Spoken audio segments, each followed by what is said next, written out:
Festival iştirakçıları rayonun 30-dan çox kəndinin nar və nar məhsullarından ibarət sərgiləri ilə tanış oldular. Həmçinin kitab sərgisi, xalq sənəti nümunələrinin nümayişi, əl işləri və qədim sənət növləri böyük maraqla izlənildi. Bu bayramın gözəlliyi, özəlliyi ondan ibarət oldu ki, bura digər yerdən kütləvi insanların axın eləməsi və bir-birinə təmasa girməsi, təmas qurması, ünsiyyətdə olması bu bayrama gözəllik, rəng qatdı. Xoş təəssürat bağışlayır, yaxşı təəssürat bağışlayır. Yəni, belə deyək, canlılıq var. Nar sortları var da, yəqin ki, burada fərqli-fərqli. Yəni, ən azından onları dadını biləcəm, tanış olacam. Musiqi, əyləncəni sevdiyim üçün ona da önəm verirəm. Qonaqlar nar şirəsi, nar şərabı, nardançadan hazırlanan şirniyyatların dadına baxdılar.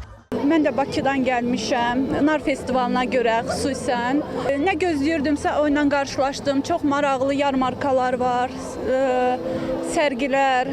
Uzun illərdir gəlirəm, hər festivalda gəlirəm və bu artıq 3 ildir deyərdim ki, bu festival daha coşqulu keçir. Çünki zəfər çalmış bir xalqın bu bayramı insanlar tərəfindən daha coşqulu şəkildə qeyd olunur. Şənlik boyu Göyçayın mədəni həyatını əks etdirən maraqlı səhnəciklər və əyləncəli proqramlar da nümayiş olundu. Sonda tədbir konsert proqramı və atəşfəşanlıqla başa çatdı. Vahid Fəxri, Devran Cəliloğlu, Aysel Abbasova, ASTV Xəbər.